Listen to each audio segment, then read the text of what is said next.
Keturah, over to you. I'm supposed to sit down here. Yes. Okay. So, we're going to have a nice discussion.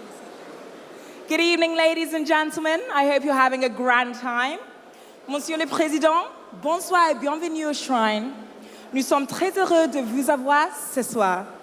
Now, you have an incredibly personal and deep-seated relationship with Nigeria, which has already slightly been foreclosed earlier. But would you like to share with us your fondest memory of your time as an intern in Abuja in 2002?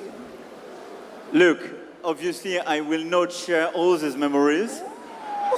And because what happens in the shrine remains in the shrine.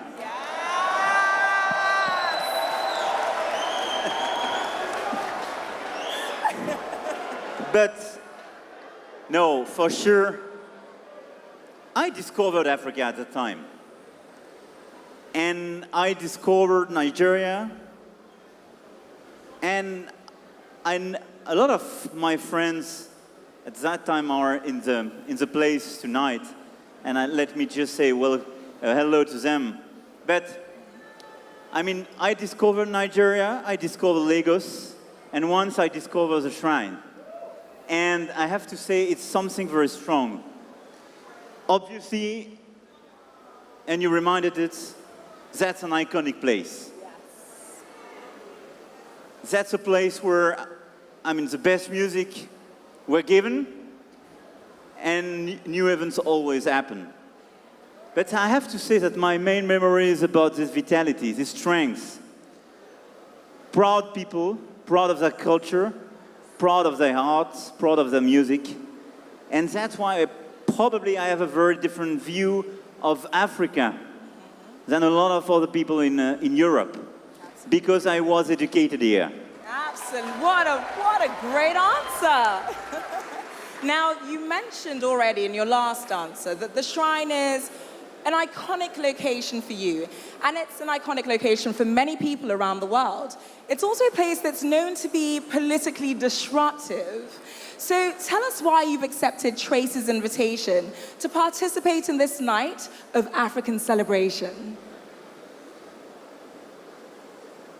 Because, I mean, you are not the one to judge or to decide, especially when you are a French president, what the important place for African culture is. Absolutely. This is. And this is the shrine when you speak about music, when you speak about this discussion, when you speak about this kind of exhibitions. Mm-hmm. And I do believe that we have to build together a new common narrative. Yes. And this new common narrative is not based on what is important for European, but is what is important for African about their culture. And how they want to build their culture, how they want to explain their culture, how they want to promote their culture, and which places are important for them for their culture. And being here is just to recognize the fact that I do respect this view. Yes. This place is important for African culture. This is why I'm here.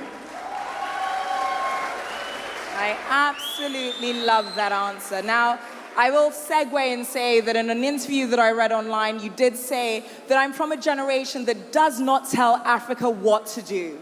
I mean, that is a powerful statement. Tell me where that comes from. I think partly from Nigeria. I mean, I think we have a very complicated history with Africa, especially when you speak from France.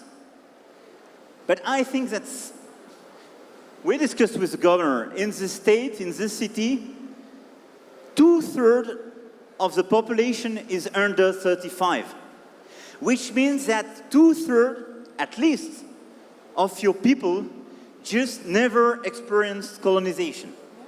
And it's true for a large part of Africa.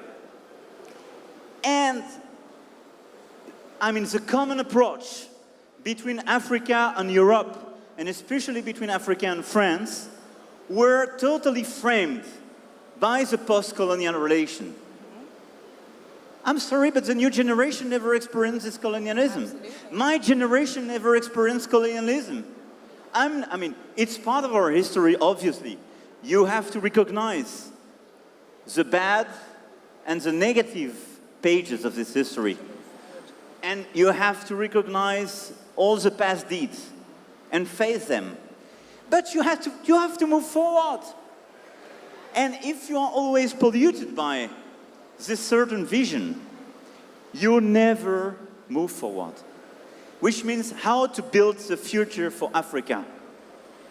And for me, and we discussed that with Femi, it's to change this relation.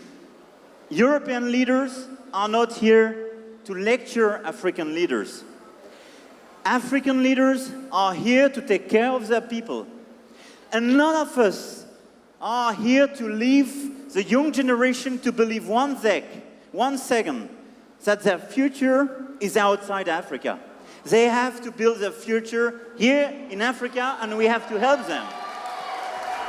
Absolutely. So, in the spirit of positive movement forward for Africa and Francophonia relations, I've teased the audience a little bit online with a little secret that you might be revealing. Can you share with us the announcement that you have to make this evening? Thank you very much. What we wanted to launch this evening is the African Culture Season 2020. We decided to organize everywhere in France for 2020 a series of events about African culture. But the new thing is that it will be for Africa, for African artists, by African artists, and with African leaders, business community, influencers, and African people. What does it mean? Is that first, we appointed a Franco-Senegalese curator, Mrs. Fela, and she is here with us, and thanks very much. And her team is made by a series of young curators coming from all over the place in Africa. You will have contemporary artists, painters, people involved in fashion, in movie, visual arts, architecture, all the different arts existing and present in Africa and especially in Nigeria. It will be about the new generation of artists coming from Africa. It will be organized by them and for them in order to show to France and Europe what it means, and not to provide, always the same visage, the same figure of Africa. And it will be financed and organized by African leaders. All these events will be financed by African business. It will not be sponsored by European or French businesses, but that's organized by African business. It's brand new. And we discussed that with a lot of my friends, and I want to thank them to be here. Angelique, and I want to thank Youssou, and we had this discussion a few months ago in Dakar, and a lot of your people, and that's exactly in line with what we discussed with Femi and the family. This cultural season is a unique and brand new event because it will be the face of African culture in Europe, but organized by Africa, with Africa, providing what you like, what you love here. That sounds amazing. A round of applause for the Cultural Season 2020. Now, Monsieur le Président, I have one last question for you. We're all aware that the perception of Africa around the world can sometimes be a little bit negative. How do you believe that the cultural season can change the perception of Africa in France and across Europe?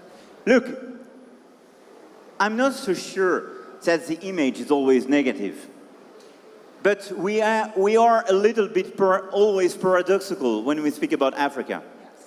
Some people say, this is a tremendous continent. This is a unique place.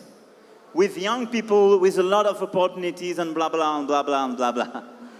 And at the same time, a lot of people say Africa is a place of terrorism, the origins of migration, and so on.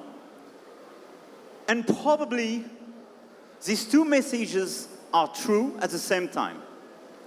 Because Africa is just more than that. This is a living continent, a young continent. And where I do believe it's possible to change all this negative message is just because what we need is to have African people speaking about Africa. The big problem we have, and I have to say, it's the same when you speak to French people as a French president. It's very hard to explain true things about Africa because you always replicate, mirror the European obsession about Africa when you speak about Africa. You always speak, even when you provide tough or positive message, with a sort of biased approach. Yes. When I say we need a new narrative, I mean one we need is new people to make this narrative. I think what we need is a new generation of artists, of entrepreneurs, of people coming from civil society, of journalists, or of intellectuals coming from Africa and explaining, speaking about Africa in Europe and everywhere. That's the main thing to be organized and the main way to change precisely this look at Africa. Absolutely. A round of applause for the President of France. Monsieur le Président, merci beaucoup pour votre simplicité. I will now take you back to your seat. Thanks very much, and I have to say that this new narrative, all this new thing, and what we will try to organize with our policy, with this cultural season and these events, I mean, I have a huge debt to Femi, Fela, Kuti, Sharon, and the whole family. Because the family provided, not just in this place, but through its style, its commitments, and especially the different battles of your father, a very strong message. The message that it was possible, even now, to decide your own future. Never forget this message.